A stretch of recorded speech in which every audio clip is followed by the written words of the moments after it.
আপনারা যখন কৃষ্ণ বলে কাঁদেন, কৃষ্ণকে তো দেখেননি, কাঁদেন কেন? যখন কৃষ্ণ নাম হয়, কৃষ্ণ কথা হয়, ভাগবত কথা হয়, হরিবাসর হয়, মানুষ চোখের জলে গড়াগড়ি দেয় কেন? কিসের জন্য? এই অনুভব, এটা বাস্তববাদীরা বুঝতে পারবে না।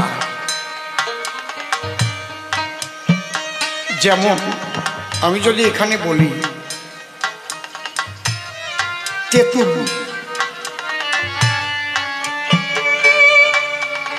তেঁতুল শব্দটা উচ্চারণ করেছি শুধু। এই তেঁতুল ভালো করে বীজ ফেলে দিয়ে একটু একটু জল দিয়ে, একটু বিট লবণ দিয়ে, সামান্য একটু কাঁচা লঙ্কা বেটে ওর মধ্যে মিশিয়ে বেশ মাখো মাখো মাখো মাখো করে যদি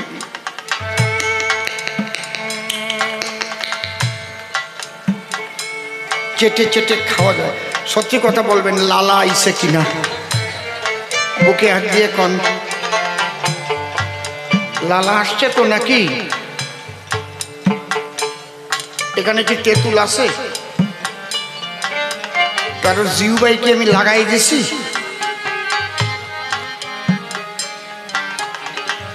আমি হচ্ছে জ্যান্ত প্রমাণ দিয়ে কবি গান গাইছি, ওই মরা প্রমাণের দাঁত দাঁড়ি নেবার। তেঁতুল এখানে নাই, কিন্তু তেঁতুল বলার সাথে সাথে লালা এসেছে জিহ্বাতে। তার মানে তেঁতুল নামে কোনো এমন পদার্থ আছে যে জন্য আমার জিহ্বায় লালা ঝরছে।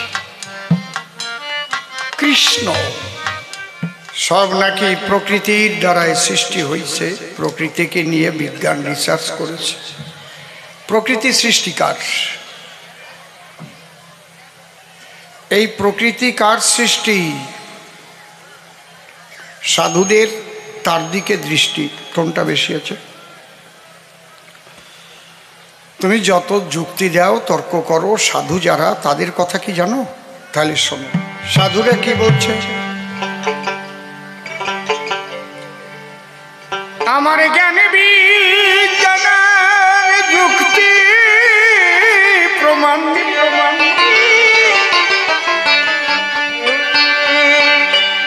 আমার জ্ঞান বিজ্ঞান,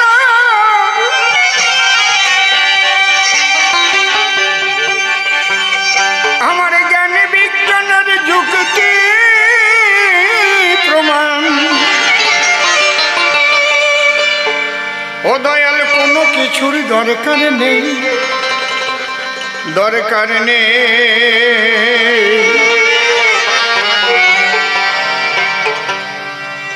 তুমি আছো দয়াল আমার বড় প্রমাণ। তুমি যে আছো তার প্রমাণ কি? তোমার নামে, তোমার নামে নয়নে মোর, তোমার নামে নয়নে মোর অশ্রু ঝরে যে। তুমি আছো দয়াল আমার বড় আছে।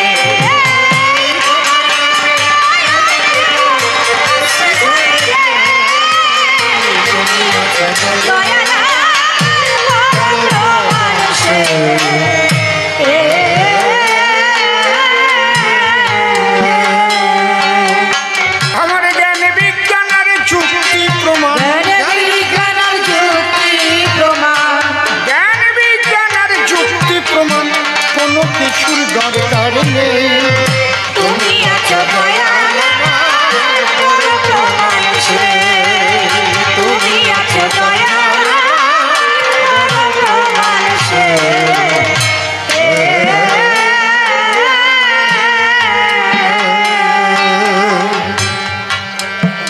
বসে শোনেন ভক্ত ভক্তা নারী নরে, সাধক কবি পাগল বিজয় সরকার। তিনি তার গানের ভিতরে সাধকদের যে দর্শন, একটা কথার মধ্যেই তিনি তা করেছেন বর্ণন। যারা বাস্তববাদী তাদের ভুলটা কোথায়, এটা খুব সূক্ষ্ম বিষয়। আমি চোখে আঙুল দিয়ে দেখিয়ে যাব এ সভায়।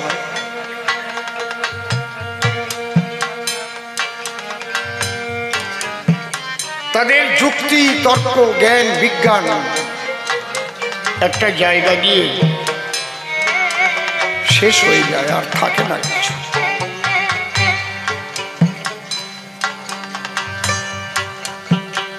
আপনারা যখন কৃষ্ণ বলে কাঁদেন, কৃষ্ণকে তো দেখেননি, কাঁদেন কেন? যখন কৃষ্ণ নাম হয়, কৃষ্ণ কথা হয়, ভাগবত কথা হয়, হরিবাসর হয়, মানুষ চোখের জলে গড়াগড়ি দেয় কেন? কিসের জন্য? এই অনুভব, এটা বাস্তববাদীরা বুঝতে পারবে না। যেমন আমি যদি এখানে বলি তেঁতুল,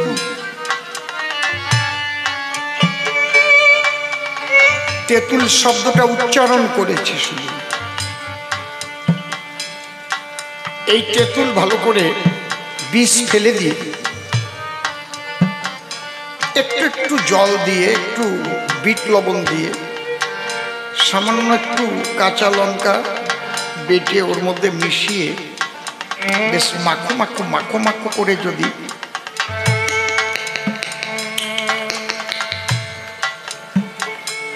চেটে চেটে খাওয়া যায়, সত্যি কথা বলবেন লালা আইসে কিনা? বুকে হাত দিয়ে কন, লালা আসছে তো নাকি? এখানে কি তেঁতুল আছে?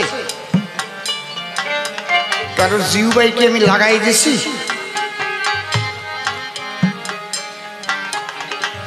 আমি হচ্ছে জ্যান্ত প্রমাণ দিয়ে কবি গান গাই, ওই মরা প্রমাণের ডাক দাঁড়ি নেবার।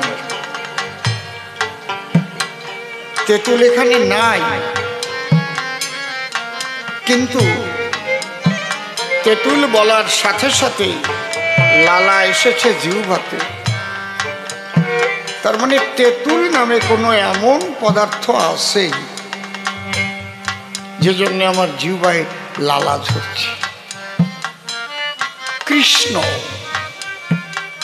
দেখি নাই আমরা,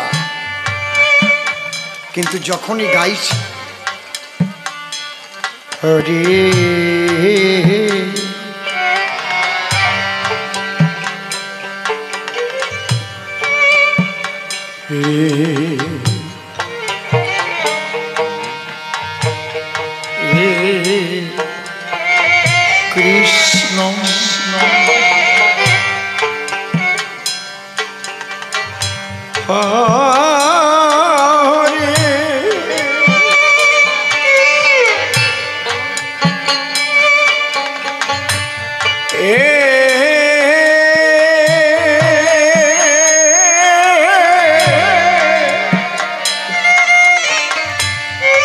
কৃষ্ণ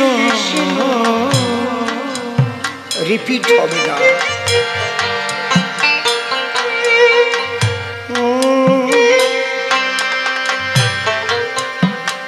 কৃষ্ণ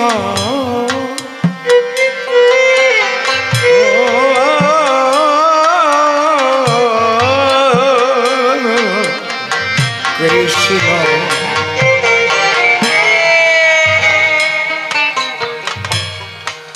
হরে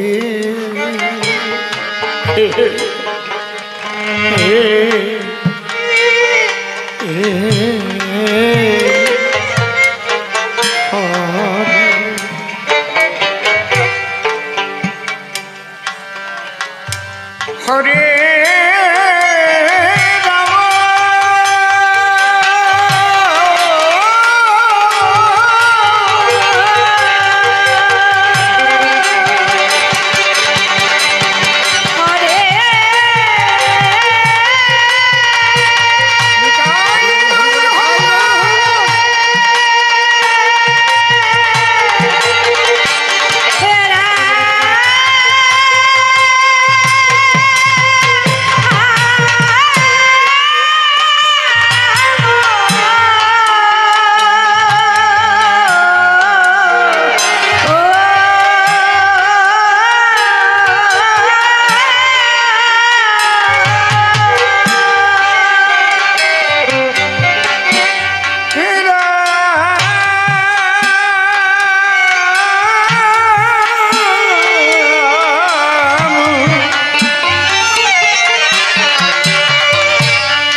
অষ্টপ্রহর, 16 প্রহর, 24 প্রহর, 48 প্রহর চলছে। ভক্তরা কেঁদে আকুল হয়ে যাচ্ছে। কেন কাঁদে গো?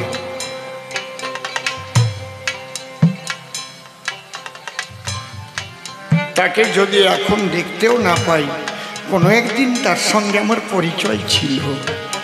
তেঁতুল এখানে না থাকলেও তেঁতুলের সঙ্গে আমি পরিচিত।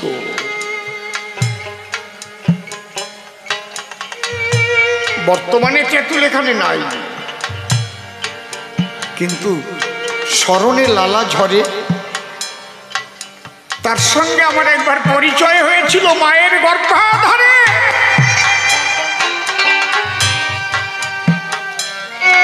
শ্যামানন্দ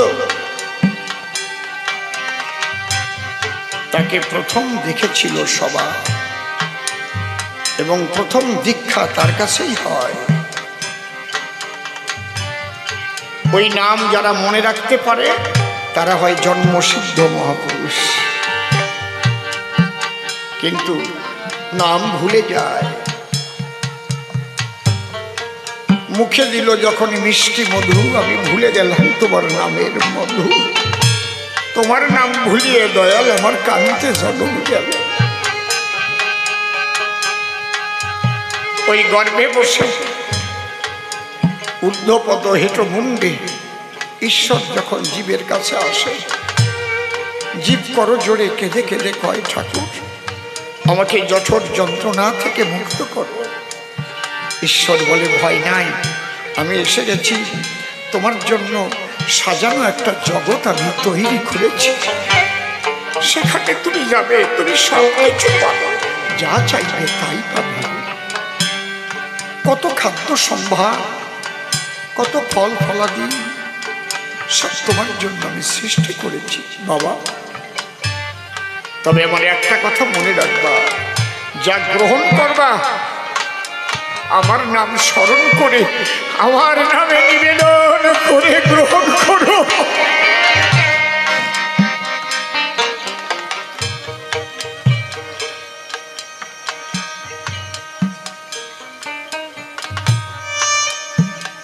সবই তার সৃষ্টি, কিন্তু আমি বিস্মরণ হয়ে গেছি। তখন বলেছিলাম, প্রভু যদি তোমাকে আমি ভুলে যাই, তখন তিনি বলেছিলেন, আমাকে ভুলে যদি যাও তুমি, আমাকে খুঁজে পাবে কোথায় জানো? কোথায়? আমি সাধুর হৃদয়ে বসবাস করি। তুমি সাধু সঙ্গে যেও, সাধু সঙ্গে গেলে আমার কথা স্মরণ হবে তোমার। সাধুর চরণ ধুলি অঙ্গে মেখে নিও, সাধুর অঙ্গে অঙ্গে অঙ্গ দিয়ে প্রেম আলিঙ্গন করো।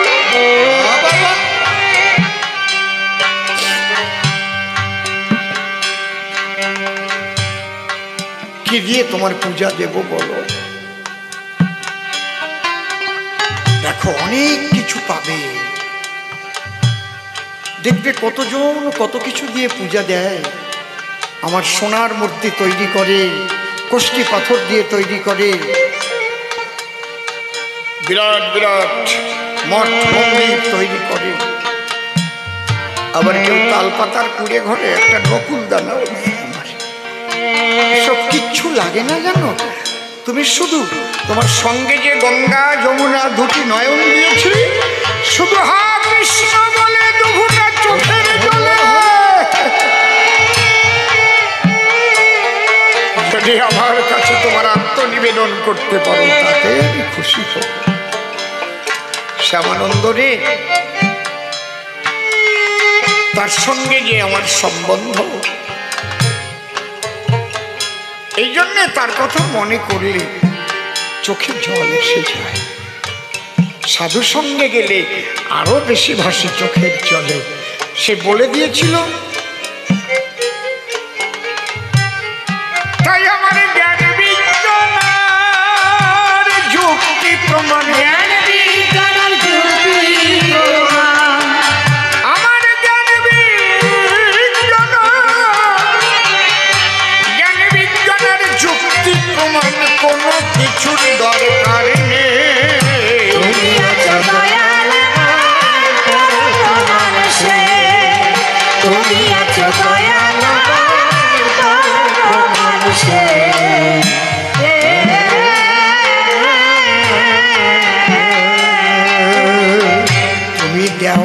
ধরা যাও না দূরে, ধরাও দাও না আবার তুমি দূরেও যাও না,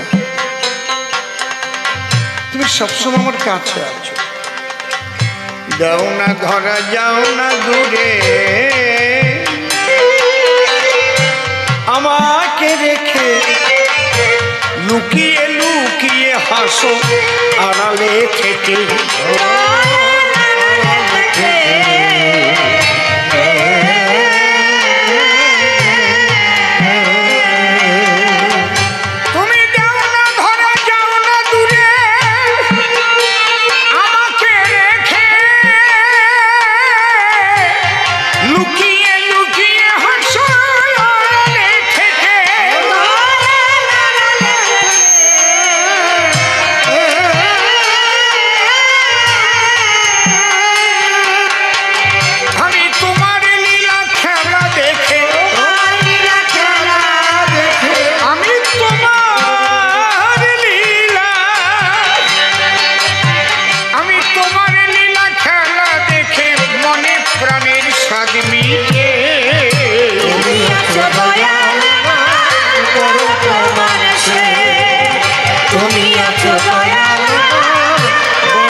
ঘুরিতে চাহি না আশা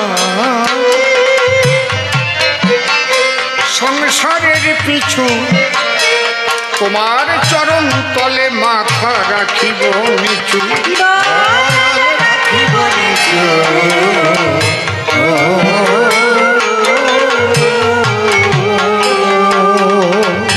নাস্তিকবাদীরা বলে সবই প্রকৃতির দান, প্রকৃতির নিয়মেই নাকি চলে সব। কিন্তু একবারও বোঝে না নিয়ম শব্দটা উচ্চারণ করলে একটা নিয়ন্তা না থাকলে সেখানে নিয়ম বলে কিছু থাকে না। এখানে যারা টিচার আছেন, মাস্টারি করেন, তাদের একটা নিয়ম মেনটেন্স করতে হয় তো নাকি? ইচ্ছা মতো স্কুলে যেতে পারেন, ইচ্ছা মতো বেরিয়ে আসতে পারেন, ইচ্ছা মতো আজকে যাবো না কালকে যাবো না, এরকম হয়? হয় কি বলুন? নিয়ম মাফিক চলতে হয়। তাহলে নিয়মটা তৈরি করেছে কে? শিক্ষা সংসদ, শিক্ষামন্ত্রী, রাজ্য সরকার এই নিয়মটা তৈরি করেছে। এই নিয়মটাই হচ্ছে সংবিধান। তাহলে এই নিয়মটা সৃষ্টিকার মাতৃগর্ভ কে সৃষ্টি করেছে? ওখানে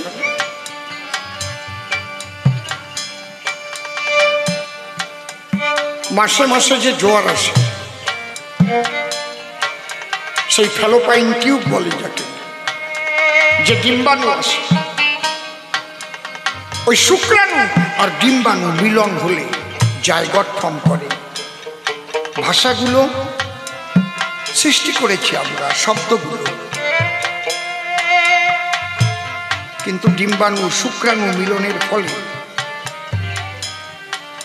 একটা ভ্রূণ থেকে পরিপূর্ণ দেহ, কোথায় চোখ, কোথায় নাক, কোথায় কান, কোথায় মুখ, তার মধ্যে দাঁত হবে, মাথার মধ্যে চারি হবে, ঘিলু হবে, নারী দেহ একরকম হবে, পুরুষ দেহ একরকম হবে। এগুলো কোন বৈজ্ঞানিক সৃষ্টি করেছে বলেন? এই যে নিয়ম মাফিক চলছে, এই নিয়ম সৃষ্টি তার, যিনি সেই পরমেশ্বর। তার প্রকৃত কোনো নাম নেই, নাম আমরা দিয়েছি, রূপ আমরা দিয়েছি, এবং যে রূপে তাকে আমরা ডেকেছি সেই রূপেই তিনি দর্শন দিয়েছেন। তাই তিনি বলছেন যে যথা মাং প্রপদ্যন্তে তাং তথৈব ভজম্যহম মম বর্তানুবর্তন্তে মনুষ্য পার্থ সর্বস্ব। যাদেকং নিষ্কলং ব্রহ্ম বোমাতীত নিরঞ্জনম অপ্রতর্কমভিজ্ঞং বিনাশোৎপত্তি পরিবর্জিতম। চিন্ময়স্য দ্বিতীয়স্য নিষ্কলস্য শরীরাণি সাধকানাং হিতার্থায় ব্রহ্মানাং রূপকল্পতে। মূর্তিগুলো আমরা কল্পনা করি, যিনি মালিক দয়াল হরি কৃষ্ণ গিরিধারী যাই বলুন, যখন পরিপূর্ণ ভক্তিতে সেই মূর্তিতে অর্পণ করা যায়, তখন তিনি ওই মূর্তির মধ্যে এসে সেই শক্তি জাগ্রত হয়ে ভক্ত ভগবানের মধুর মিলন ঘটায়। এটাই হচ্ছে সনাতন ধর্মের ভক্তিবাদ। সে সবসময় কাছে আছে। এটা যারা বোঝে না, এই তত্ত্বটা যারা খোঁজে না, তারা মূর্তি ভেঙে ফেলে, মন্দির ভেঙে দেয়। কিন্তু এই মূর্তিতেও কথা কয়, মূর্তি জ্যান্ত হয়। গিয়ে দেখে আসবেন, বৃন্দাবন থেকে 80 মণ ওজনের গোপাল হেঁটে এসেছিল, পিতলের গোপাল, সাক্ষী দেবার জন্য। তাই তার নাম সাক্ষী গোপাল। পুরী স্টেশনের আগে সাক্ষী গোপাল স্টেশন। সে বৃন্দাবন থেকে হেঁটে এসেছিল, জ্যান্ত হয়ে এসেছিল। রামপ্রসাদের কালী বেড়া বেঁধে দিয়েছিল।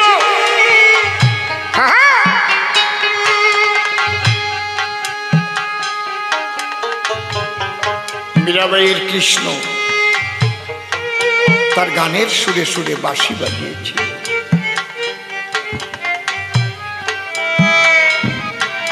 সর্বনাশটা হয়ে গেছে। মানুষ বিজ্ঞানের সৃষ্টিকে হাতে পেয়ে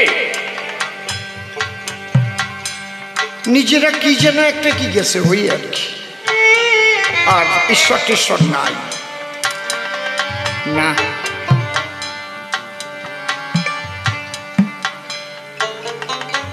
দেখো, ঈশ্বর যদি না থাকতো তাহলে নিয়ম মাফিক কি এইভাবে সৃষ্টিক্রিয়া হতো? আরে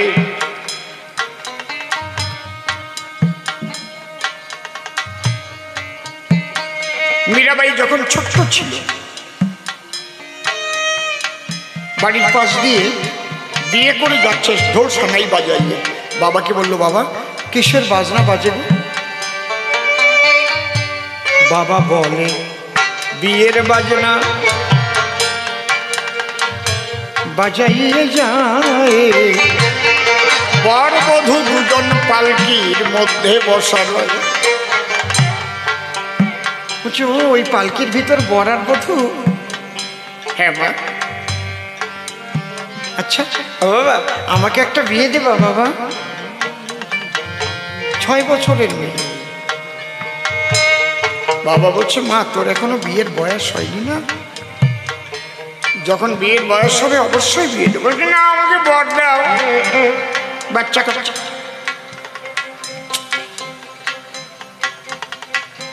বাবা বলছে, চল মেলা থেকে ঘুরে আসি, বর নিয়ে আসি। বাবা কি করলো, মীরাকে হাত ধরে নিয়ে মেলার ভিতরে বিভিন্ন পুতুলের দোকান বসেছে, সেই দোকানের কাছে গিয়ে বলছে, দেখতো এর মধ্যে কোনটা তোর ভালো লাগে? দেখিতে দেখিতে মীরা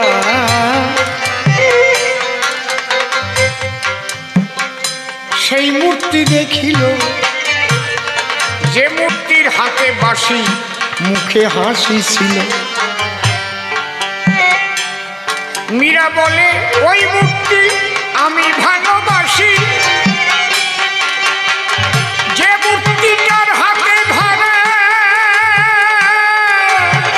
আছে বহনবাসী। হায় হায় আছে বহনবাসী, হায় হায় আছে বহনবাসী। বাবা নাম কি? বাবা বলে, ওরে মীরা ও যে কৃষ্ণ নটব। মীরা বলে ওই কৃষ্ণ হবে আমার বর। বাবা দেখো বাঁচলাম, খানিকটা তো বাঁচলাম। মাটির মূর্তির উপর দিয়ে বসালাম, ওই মূর্তি কিনে দিল, বুকে নিয়ে মীরা বাড়িতে এলো। বাড়িতে মন্দির ছিল, মন্দিরে নিয়ে বসাইয়ে প্রত্যেক দিন পূজা করতে লাগলো, বরের সেবা দেয়। বাবা বলে দিয়েছে বরকে না দিয়ে কিন্তু খাবে না, বুঝলে? যা খাবে বরকে দেবে, বরের সেবা দেবে, পূজা দেবে, বরকে ঘুম পাড়াবে, আবার বরকে জাগাবে। এই যে অভ্যাস যোগ, এইভাবে সেবা পূজা করতে করতে করতে করতে করতে করতে মীরা, দেখুন, a man saved and patient what he love. একটা মানুষ তার আকৃতি প্রকৃতি লাভ করে সে যাকে মন দিয়ে ভালোবাসে। কৃষ্ণকে ভালোবাসতে বাসতে বাসতে বাসতে মীরাই কেমন কৃষ্ণময় হয়ে গেছে। একটু বড় হলো, গান শিখলো, কৃষ্ণের কাছে বসে গান গায়। কবে যেন অঙ্গে তাহার যৌবনে এসে গেল, বরকে নিয়ে মীরা এতদিন কাটালো। হায় হায় এতদিন কাটালো, হায় হায় এতদিন কাটালো।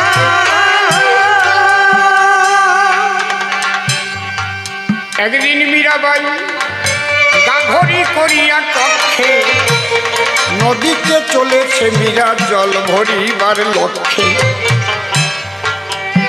জল আনতে গেছে, আরো যারা ওই সমবয়সী যুবতী মেয়েরা এসে বলছে, এ মীরা, কি তোর কি কোনো ইচ্ছে করে না একটু খেলাধুলা করবি না, আমাদের সঙ্গে আসবি না, আমাদের সঙ্গে মেলামেশা করিস না? মীরা বলছে, তোরা জানিস না রে, আমি আমার স্বামীর সেবা নিয়ে থাকি, তো এই জন্য বাইরে বেরোতে পারি না। তোরা তো এখনো সংসারী হোসনি। কি তোর আবার স্বামী কোথা থেকে? বাবা বাবা, তোরা জানিস না শ্রীকৃষ্ণ জগতের স্বামী, সেই তো আমার স্বামী, তারে আমি ভালোবাসি, দিবা কি বা জামি। বলছে, ওরে পোড়া কপালি, কপালটা রে খালি, মাটির কৃষ্ণ তারে স্বামী বানালি? এই ওই কৃষ্ণ কথা বলে? স্বামী স্ত্রী কাকে বলে জানো? কি?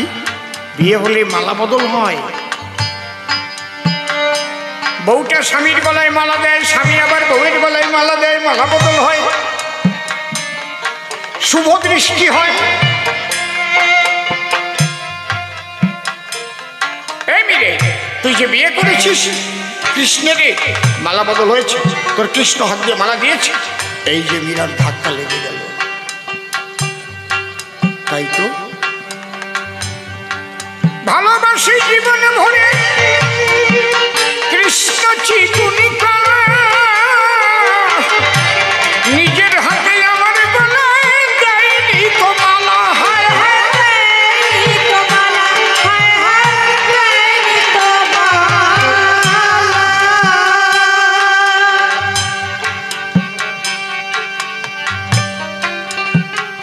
মীরা নিশ্চুপ হয়ে গেল, কোনো জবাব দিল না, জল ভরে বাড়িতে এলো।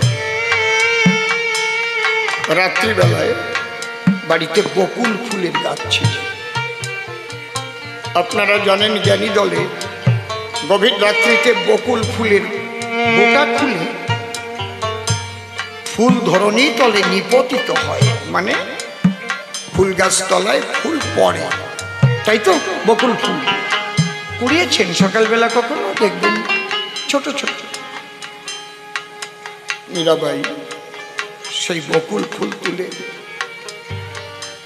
কুড়িয়ে কুড়িয়ে নিয়ে ভীষণ সুগন্ধি কিন্তু বকুল ফুল, শিউলি ফুল, বকুল ফুল, বেলি ফুল, চামেলি ফুল, হাসনাহেনা ফুল। বকুল ফুল তুলে দুটি মালা গেঁথেছে। মীরা ভাবছে একটি মালা আমি প্রাণবল্লভ গিরিধারী লালের গলায় দেব, আর একটি মালা নিয়ে বলবো, হে গোবিন্দ, তুমি নিজের হাতে এই মালা তোমার অভাগিনী মীরার গলায় পরিয়ে দাও।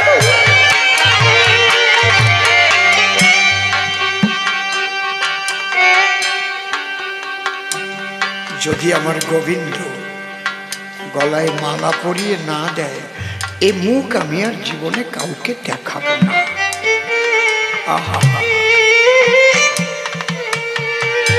আমি আজ রাত্রিতে ওই কলসি নিয়ে গলায় বেঁধে ঝাঁপ দিয়ে জলে ডুবে আত্মহত্যা।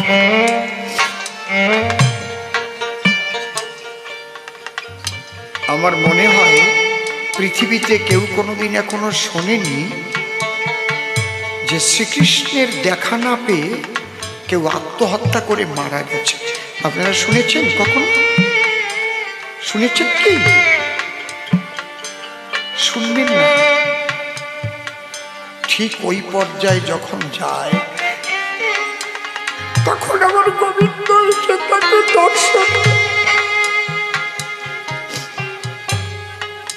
এতটুক পেছনের টান যখন আর থাকে না, মানুষ সবচেয়ে ভালোবাসে নিজের জীবনটাকে। কখনো মরতে চায় না কেউ, যে কোনো ভাবে প্রাণটাকে বাঁচিয়ে রাখতে চায়। বৃদ্ধ হয়ে যায়, চোখে না দেখুক, অন্ধ হোক, কানে কালা হোক, কেউ চায় না আমার মৃত্যু হোক। সেই জীবনের মমতা যখন ভুলে যায়, হে গোবিন্দ, যদি তোমাকে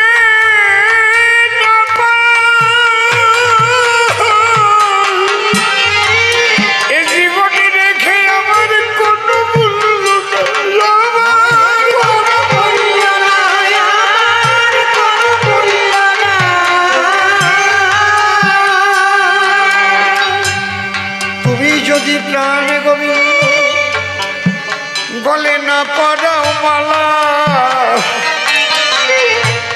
ঝাঁপ দিয়ে মিটাইব আমার জীবনের জ্বালা। মালা দুটি হাতে নিয়ে মন্দিরেতে এলো, কেউ জানে না, সবাই কিন্তু ঘুমাই দিয়েছিল।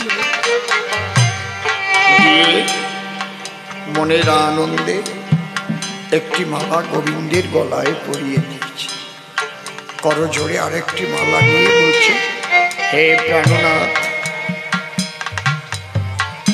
হে প্রাণ প্রিয়তম,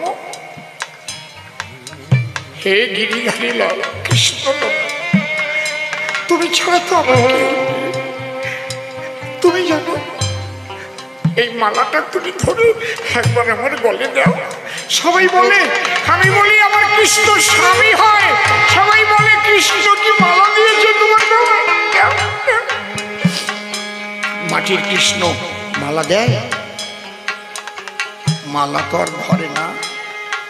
মীরা বলছে, ঠিক আছে, তোমাকে মালা দিতে হবে না, আমি আসি, তুমি ভালো থেকো বন্ধু। আমি আর জনসমাজে দেখাবো না, আমাকে বিদায় দাও, আমি যাই। হরিবল হরিবল। কৃষ্ণ কৃষ্ণ। ওই কলসি নিয়ে নদীর কূলের দিকে দৌড়াচ্ছে, ঝাঁপ দেবে। নদীর কিনারায় উপস্থিত হয়েছে, হঠাৎ পেছন থেকে আঁচল টান দিয়ে বলছে, মীরা। কে? আমি তোমার প্রাণ বল্লভ গিরিধারী লাল কৃষ্ণ এসেছি, মালা নিয়ে এসেছি। মীরা, তুমি এসেছ বন্ধু, তোমার অভিমান ভেঙেছে। মালা নিয়ে প্রাণে গোবিন্দ মীরার গলায় দিল। একবার প্রেমানন্দে ভক্ত বলবে,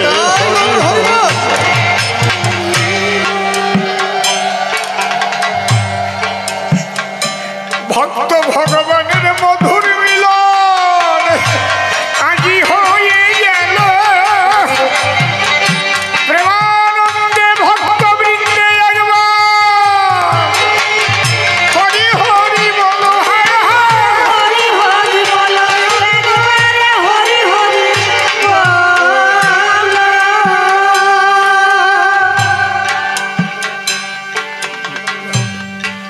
এই জন্যেই মীরা বলতে পারছিল, শ্যাম তেরি বংশী ফুকারে রাধা নাম, রাধা কভি শ্যাম তো মীরা কভি শ্যামানন্দ। ও শ্যামানন্দ, অনুভব অনুভূতির জগৎ আলাদা গো।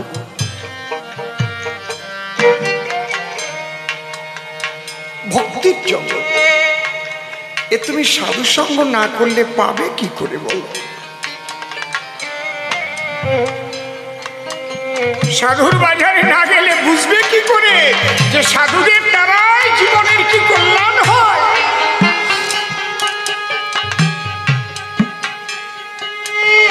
পরশপি পরশেন যাদৃশী লৌহ কাঞ্চন তাদৃশী মহৎ সমাগমে পাপিনাং মুচ্যতে পাপ।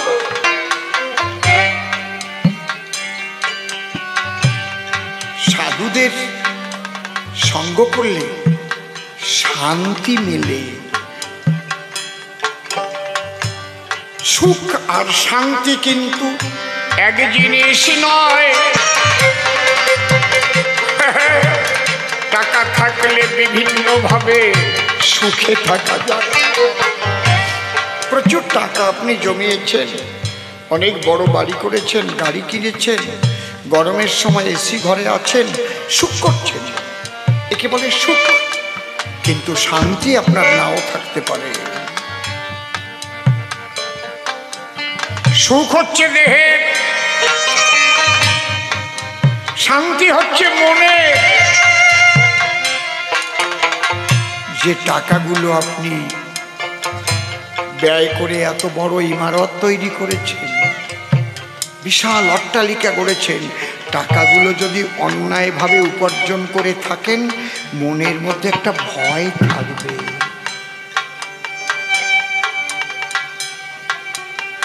আমার কথা কি জেনে গেল? আমার নামটা কি সিবিআই এর কাছে বলে দিল? আমিও তো এর সঙ্গে জড়িয়ে ছিলাম।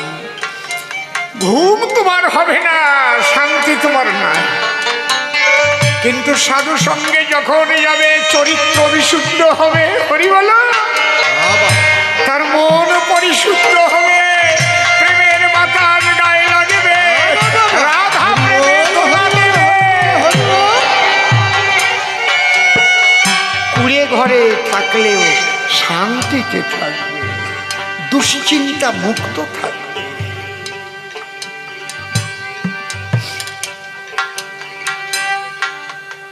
এই জগতে সাধু মহাপুরুষরা আছে বলে তবুও মানুষের একটা বিশ্রামের জায়গা আছে, মন পরিষ্কার করার একটা জায়গা আছে। সাধুরা হরি নামের দ্বারাই মন পরিষ্কার করে।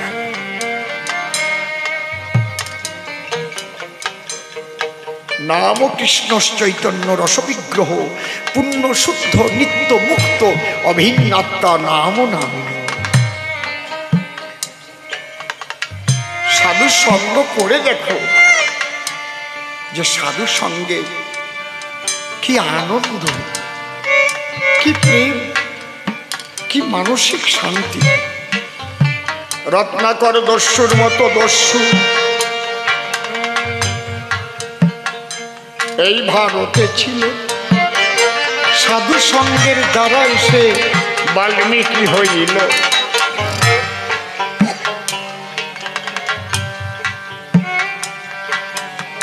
সবচেয়ে বড় কথা, সাধু সঙ্গ করলে অহংকারের চূড়া ভেঙে পড়ে, মানুষকে ধুলাই নামিয়ে দেয়।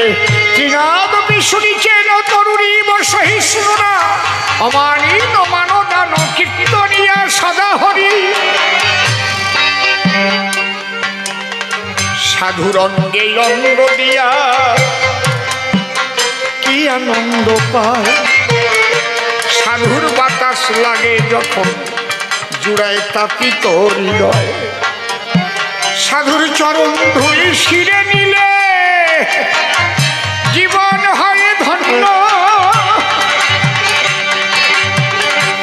এই জন্য ছুটে চলে মানুষ সাধুর সঙ্গের জন্য। হায় হায় হরি হরি বলো, সাধু সঙ্গের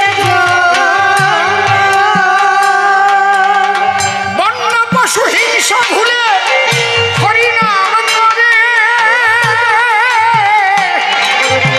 আমার মহাপ্রভু তার প্রমাণ ঝাড়খণ্ডের বনের ভিতরে। ভিতরে হায় হায় বনের ভিতরে।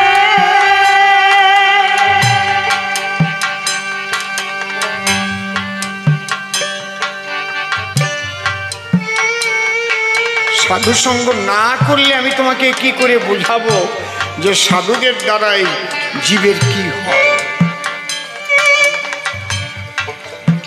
আমি একটা গল্প আজকে বলিনি, কিন্তু গল্প বললে আরো আধা ঘন্টা টাইম বেড়ে যেত। একটাও বাজে গল্প বলেছি বলতে পারবেন? উনি কিন্তু একটা গল্প বলেছিলেন প্রথম আসরে, খুব হিট করা গল্প, যে ভ্যা দিয়ে যেন চলে যেও না। এর মানে কি? ভ্যা দেও মানে কি? মানে সাধুরা ফাঁকি দেয়, সাধুরা ফাঁকি দেয়। ভুল, এ কথা তোমার ভুল, তোমার গল্পটাও ভুল। এরকম গল্পই হয় না। আর সাধুরা কখনো কাউকে ফাঁকি দেয় না। মনে রাখবে, ফাঁকি দেওয়ার তো কোনো প্রশ্নই ওঠে না, কারণ তো লাভ লোকসানের ধার তারা ধারে না। এমনকি পরশমণি পেলেও সেই পরশমণি হাত দিয়ে স্পর্শ করে না, জানো।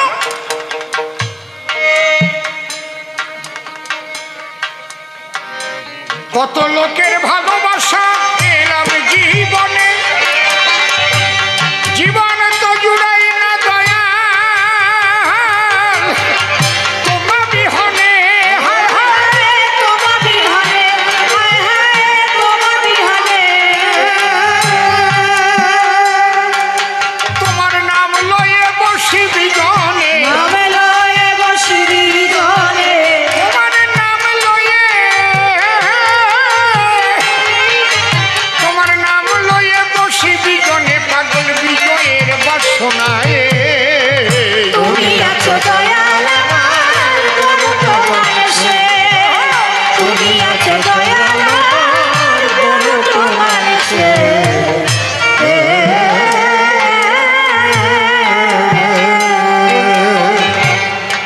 বর্ধমানের জীবনে ব্রাহ্মণ শোনেন নারী নরে,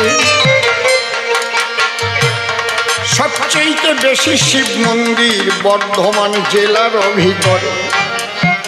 সবচেয়ে বেশি শিব মন্দির আছে পশ্চিমবাংলায়, বর্ধমান জেলায়। জীবন ব্রাহ্মণ শিব সাধক, ওনার একটি মাত্র মেয়ে, অত্যন্ত দরিদ্র ব্রাহ্মণ, শিবের পূজারী। এখন মেয়েটাকে বিয়ে দেবে, অর্থ চিন্তায় গেছে ডুবে। একদিন শিবের কাছে গিয়ে বলছে, ঠাকুর আমি তোমার পূজাই করে গেলাম সারা জীবন ভর, তুমি পাগলা দিগম্বর। আমার মেয়ে বিয়ের চিন্তা এখন আমাকে করতে হচ্ছে সারা রাত দিন ভর, আমি কি করব? শিব তখন মন্দির থেকে দৈববাণীতে বলছে, তাহলে আমার পূজা করিস কেন? তুই জানিস না আমি ত্যাগ করেছি সোনার কাশি, আমি হয়েছি শ্মশানবাসী, আমার মতো ভিখারির পূজা করলে তো ভিখারি হবে রে।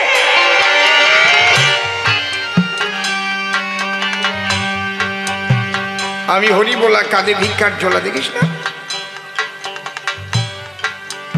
তবে তোর যদি টাকার দরকার হয় আমি একটা ঠিকানা দিচ্ছি, তুই চলে যা সেই জায়গায়। আমার কথা বলিস, আমি পাঠিয়ে দিয়েছি। কোথায়? বৃন্দাবনে, যমুনার কিনারে আছে ভক্ত সনাতন, তার কাছে গেলে অর্থ মিলিবে এখন। যে রূপ সনাতন হোসেন সাহেব দরবারের মন্ত্রী ছিল, রামকেলিতে এখনো চৈতন্য মহাপ্রভুর পদচিহ্ন আছে, নিশ্চয়ই আপনারা গেছেন, দেখেছেন, গেছেন তো? সেই সনাতন গোস্বামী মহাপ্রভু আকর্ষণে আকর্ষিত হয়ে সব ফেলে দিয়ে সেই রূপ সনাতন বৃন্দাবনে চলে গেল না? আর শিব তার কাছে পাঠাচ্ছে, ও ধনী মানুষ, ওর কাছে যাও।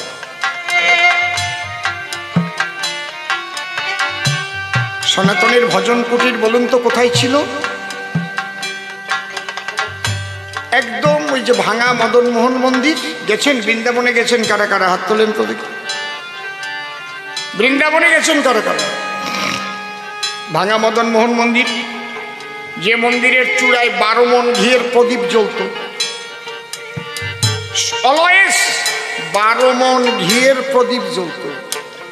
আগ্রা থেকে ঔরঙ্গজেব দেখে বললে, ওটা কিসের আলো রে? একজন বলল ওটা হিন্দু মন্দির, ঘিয়ের প্রদীপ 12 মণ ঘি অলওয়েজ জ্বলছে। হিন্দু মন্দির, ভেঙে দাও চূড়া। তখন ওই চূড়া ভেঙে দিয়েছিল, ওটা এখনো সারেনি, সেইভাবে ভাঙা অবস্থায় রেখে দিয়েছিল। বুঝতে পারছেন? ওই ভাঙা মদন মোহন মন্দিরের ওই উপরে উত্তর দিকে ওখানে সনাতন থাকত, লতা পাতা দিয়ে কুঠির দিকে। আর কি দিত? কৃষ্ণ সেবা দিত, যা ভিক্ষা করে পেত আটা, তাই একটু জল দিয়ে গুলে লবণ ছাড়া সে গোল গোল বানাইয়ে ওই দিত।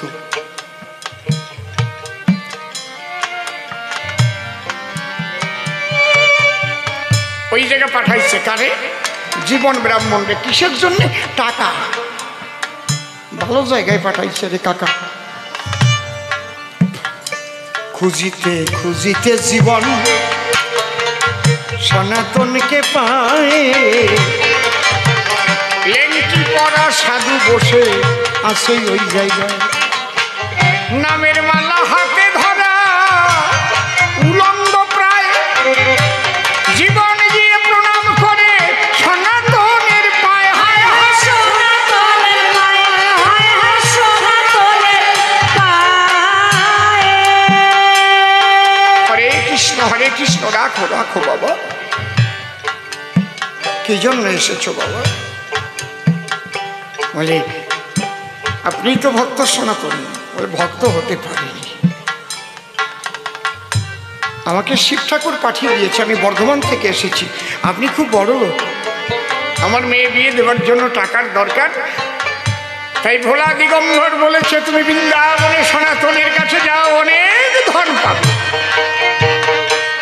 সনাতন চিন্তা করছে, বা বাবা ভোলানাথের নির্দেশ নিয়ে এসেছে, আমি সর্বত্যাগী হয়ে প্রবর্ধক আমার কাছে নেই, প্রত্যেক দিন ভিক্ষা করে যা পাই তাই দিয়ে ঠাকুরের ভোগ লাগাইয়ে তাও লবণ ছাড়া সেবা পাই। কেন শিব ঠাকুর পাঠান? ও আচ্ছা আচ্ছা আচ্ছা আচ্ছা, একদিন পরশমণি পেয়েছিলাম, গেছে মনে পড়ে, ওটা বালির তলায় রেখে দিয়েছি যমুনার পাড়ে। হাত দিয়েও কাজ করি না। যমুনার পাড়ে একটা লাঠি দিয়ে বালির নিচে ঢুকিয়ে রেখেছিলাম, হাত দিয়েও ছুঁই নাই। হ্যাঁ, পরশমণি। যার পরশ পেলে লোহা সঙ্গে সঙ্গে শোনা হয়, তাহলে এর চাইতে ধনী কি আর আছে বসুধায়? হায় হায় আছে বসুধায়, হায় হায় আছে বসুধায়। হ্যাঁ, আচ্ছা, আসো আসো। ঠিক ওই জায়গায় গিয়ে লাঠি দিয়ে বালির তলার থেকে পরশমণি বের করেছে, ঝিকঝিক ঝিকঝিক ঝিকঝিক করছে। আমরা নাম শুনেছি, দেখি তো নাই কোনোদিন। বলো, জীবন এটাকে নিয়ে নাও। ওটা কি? এটার নাম পরশমণি। পৃথিবীতে যত লৌহ আছে স্পর্শ করার সঙ্গে সঙ্গেই সোনা হয়ে যাবে। তুমি কত ধন চাও?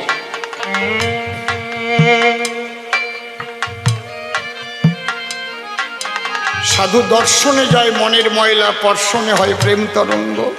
কররে মন সাধু সঙ্গ। এইবার জীবনের বিবেকে আঘাত লেগে গেছে। তাহলে এর চাইতে আর দামি সম্পদ তো পৃথিবীতে নাই পরশমণির চাইতে। সেই সম্পদ, সেই ধন হাত দিয়েও স্পর্শ করছে না।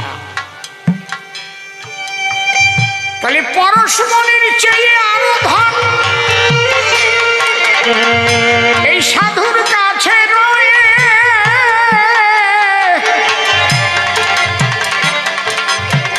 এই পরশমণি নিলে সে ধনে জীবন বাকি থেকে যায়, জীবন বাকি থেকে যায়, জীবন বাকি থেকে যায়। তাহলে এই পরশমণি জাগতিক জগতের সবচাইতে শ্রেষ্ঠ সম্পদ। তা যে হাত দিয়ে স্পর্শ করে না, তার কাছে তুচ্ছ। তাহলে এর চাইতে বড় কোনো ধন যদি তার কাছে না থাকে, তাহলে কি এটাকে ত্যাগ করতে পারি না? জীবন বলছে, যে ধনে হইয়া ধনী, মনিরে মানো না মনি। ওহে মুনি, সেই ধন করো কিছু দান। এই বলিয়া চরণেতে হলো যে টান টান। হায় হায় টান হায়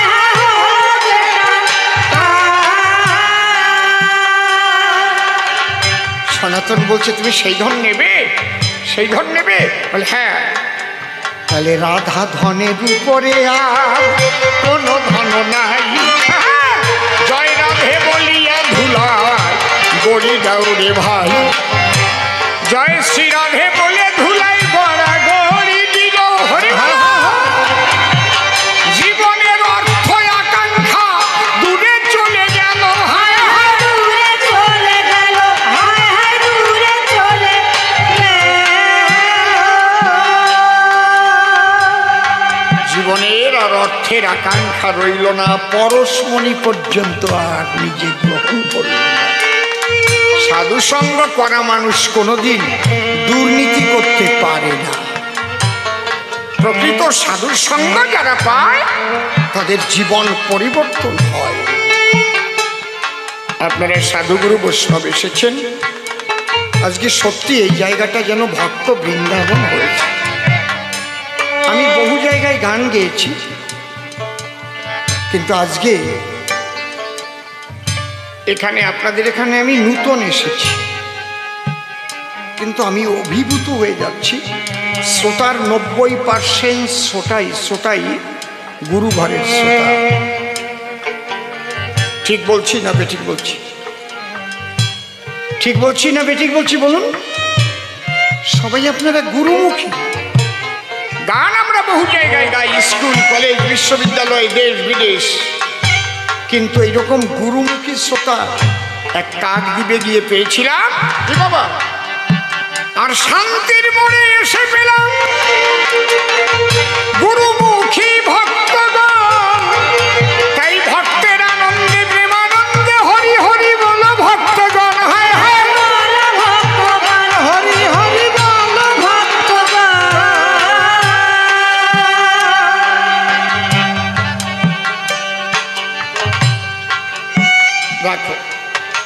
একটা গল্প বলেছিল, গল্পের একটা কাটনি দিয়ে একটু চাটনি দিয়ে নেই। চাটনির জন্যেই কোনায় কয়জনে সে বইছিল, না পাইয়ে অন্য জায়গায় চাটতে গেছে। দেখলো এনার দ্বারে চাটাটা আজকে পাচ্ছি। কি গল্প কইছে জানো? ভ্যা দিয়ে